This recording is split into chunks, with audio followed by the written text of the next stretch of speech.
This video is not going to be for everyone. This is a vlog that has to do about food shortage, prepping, my personal, what I'm doing about it in situation. So if you don't want to hear about it, you don't want to talk about it, then this video is not for you. I figure I'd just share a little what's on my mind when it comes to food shortage and prepping. Where do I stand on it? What do I think about it? And what you guys should probably be concerned about. In case you haven't noticed, in this vlog, I'm going to be sitting in dirt because why am I sitting in dirt? I have anxiety. I have no idea why I have anxiety. I think it has to do with being in front of a camera right now, which makes absolutely no sense, which is why I figured out it was anxiety. This is my strawberry patch, but you know what? It's been neglected for a very long time. So I'm fixing it up, changing things around. The reason why I be paying attention to world news and other news is because I am looking for different news sources that have to do with food shortages or food problems, farmer problems, and that will help me gauge as to what's going on in the future and around us. This will depend on your region. Now, I'm in Northeast Pennsylvania. I know this is just for my area, but it could be anywhere throughout the United States. So let me know down in the comments below if you're finding weird things going on in your supermarkets, whether they be limits, shelf clearing. Just let me know down in the comments below. I want to have a homestead of my own one day, right? I want to be as self-sufficient as possible. Less reliance on the government, less reliance on the stores is what I want to do. But in order to get there, I need to practice and hone my skills, which is what I'm doing and practicing here in my backyard until I can finally get my homestead one day. Just gonna sit here. I'm just dedicating a pair of sweatpants that are just gonna ruin here anyway, because look at this. I'm sitting in my dirt. As I'm looking up and getting really further into homesteading and what it entails and everything like that, it has led me to prepping, right? And I don't know where that came from. That's just another rabbit hole. The point is, have you ever been to the supermarkets or any other stores for that matter, home improvement stores, Walmart? And have you ever noticed that some of the shelves don't have as much as they used to? I've seen a lot of places and a lot of, areas, different kind of stores that have empty shelves. And of course I get the chit-chatting and I start asking around with the managers and all that. And they told me a few interesting things. A lot of it is distribution. A lot of it is that they don't have, a lot of these products and stuff are waiting in shipment. They're on back order. Let's not get into the whole Lysol cleaning stuff because I can't still find that Lysol wipes. So to ease my anxiety, I distract myself with doing something in the dirt. Now, the reason why I'm sitting in the ground is because obviously I have chronic pain and I have severe pain problems. So to minimize all of my pain, I sit directly on the ground. Not to mention I self-medicate with pain relief stuff, but that's for another video. Now, I don't know if you watch the news, but they lightly touch on anything food related. I mean, this is something that's not really talked about in the news. Luckily, I find my news sources independently, and I follow a few people that follow other countries and talk about their food shortage or food sources or whatever you want to call it. In the United States alone, did you know that, I think it was Iowa, correct me if I'm wrong, it was Iowa that had like this crazy rainstorm and then it just wiped out a bunch of people's crops. Now, a good portion of that was just in the United States. China is having its own serious problems. Now, aside from the pandemic, you have these major floods that are wiping out tons and tons of people. Not to mention the people, but their farms as well. How would that affect us? We trade with China. We buy, import, export stuff from them all the time. Food and goods. So they just bought a ton of food from us. Now, I wonder if our supply gets low, what would we do? Now, keep in mind, the United States imports 15% of our food. Did you know that the Washington state is actually stocking up their food reserves? It was in the news. You can actually Google it yourself, that they have been stocking up on a bunch of stuff. They've been buying up a lot of supplies. Now, why would that, and it finally made the news. Mind you, they were doing this months ago. Now, why would they be stocking up on food? I get it. They need reserves. Makes total sense, right? So if they're stocking up on reserves, we should be stocking up on reserves. I'm just saying. Now, those would be for like food banks or whatever.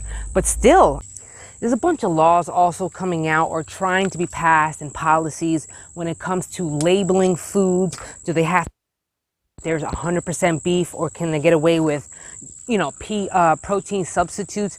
Yes, this is real. If you want to, I follow this guy called Ice Age Farmer. You can totally check him out. I'll drop a link down to his channel below. You can follow multiple people, and I'm sure at some point you would come up with somebody talking about food shortage or food prepping or stocking up, whatever the case may be. Not to mention it's going to be fall season, so that means that's going to come up with its own host of problems, if you know what I mean.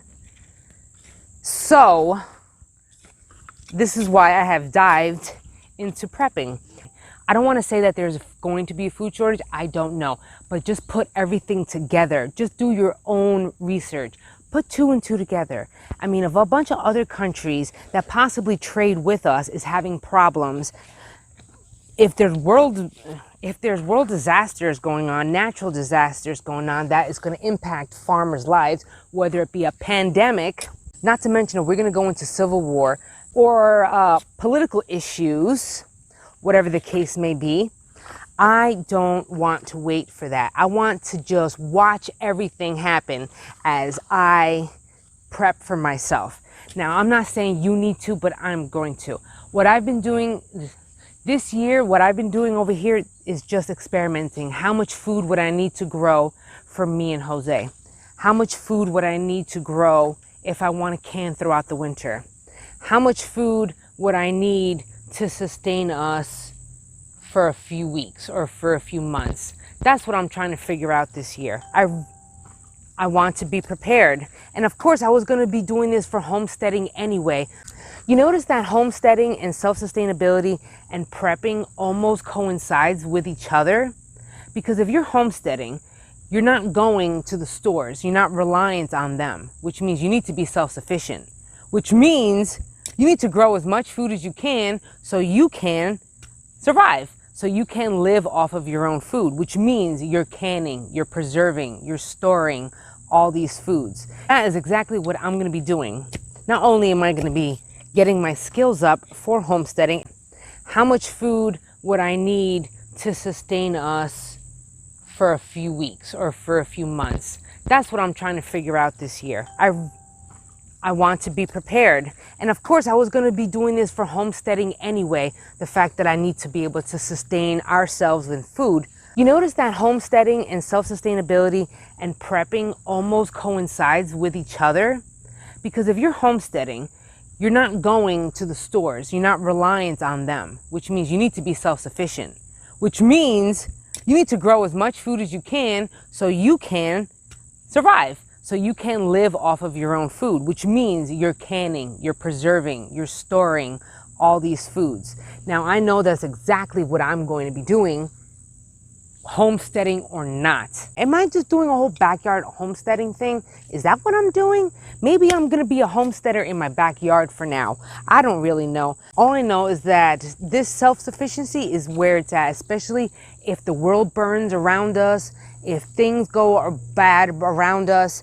You know, it's just, I just want to avoid it. I want to avoid all of that chaos by being able to just kind of be in my own little bubble while everything else is going on. I don't want to deal with that. Also, little patterns I've seen. Have you seen the prices being marked up lately? A bag of rice for me costs about like $10. So when I went to the store the other day and I saw that shit for like $17, you wildin'. I'm not paying $17. Luckily, I have a few bags, but I need to buy some more. Now imagine if the prices keep going up and up and up. Supply and demand. Remember about that. Good old-fashioned economics. Remember good old-fashioned economics, or was that history or something of the nature in high school and college? Supply and demand. If there is a short supply of something, or there is a problem in distribution, which still results in short supplies of certain areas, in the end, there goes that demand, which means that goes on prices. Now, oh my gosh, I'm thinking long-term, preventing panic. I'm not in a panic state now. I'm in the concerned state right now.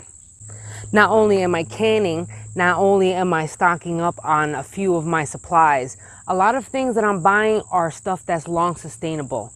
I've been talking to my family, right, about how they used to live back in Puerto Rico back in the day. And they told me a lot of stuff. Yo, life was rough out there. They had no electricity, no running water, no running plumbing. They probably, half the time back in the day, they had like no roof at one time. They had no stove. They had to cook outside.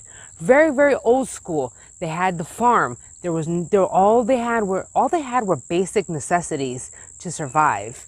Okay. Now they did pretty good.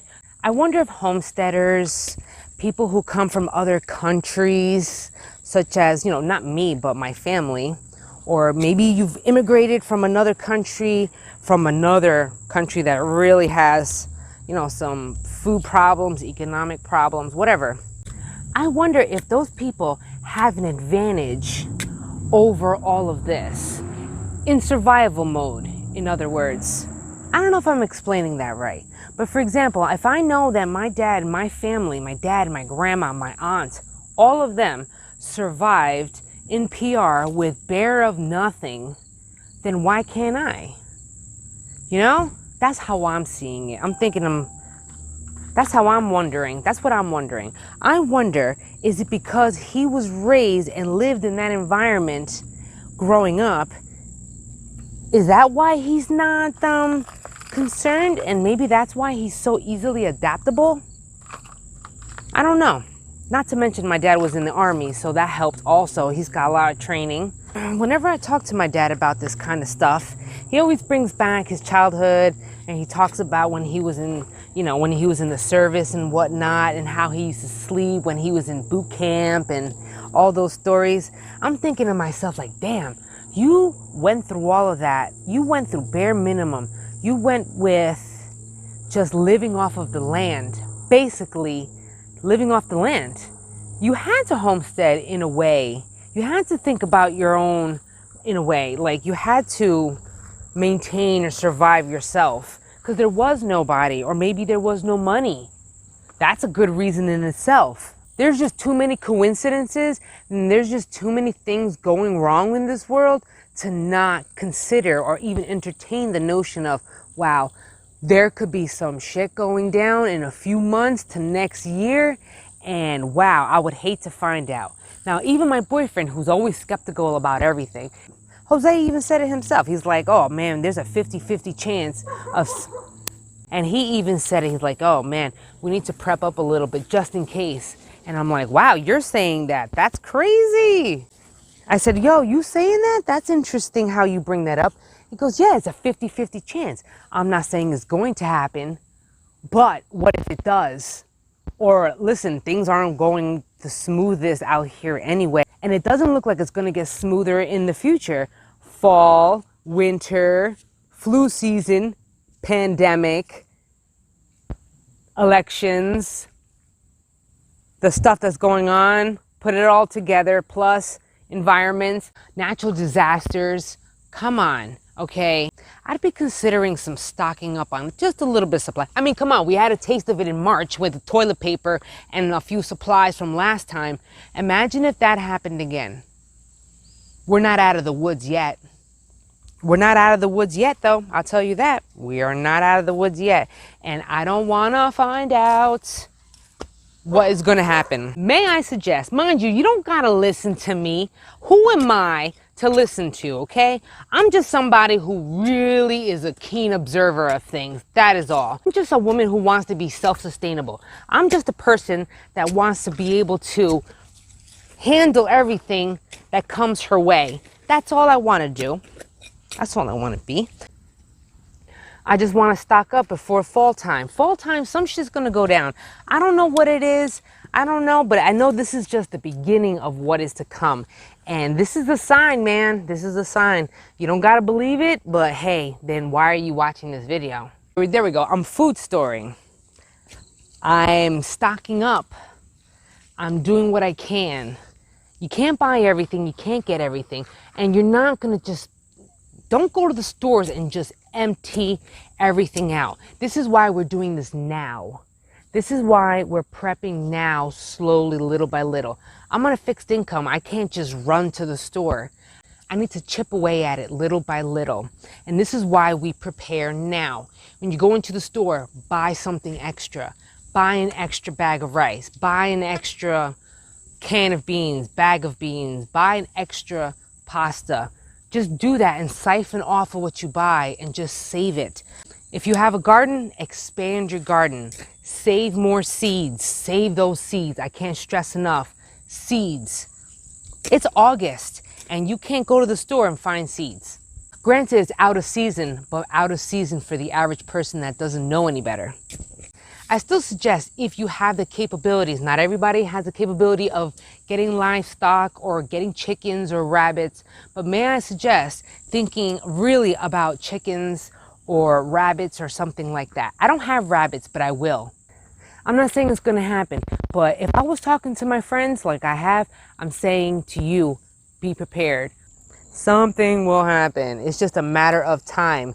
Will it escalate? Do you feel an escalation of something going on? As usual, I love chilling with you guys, and let me know down in the comments below. Are you stocking up? Are you canning? Are you storing food? Just let me know down in the comments below. Let's get this conversation started. I feel a lot better, feel less anxious, and this has worked out for the better, I guess. Until the next episode, peace and love. Get them seeds, get them jars.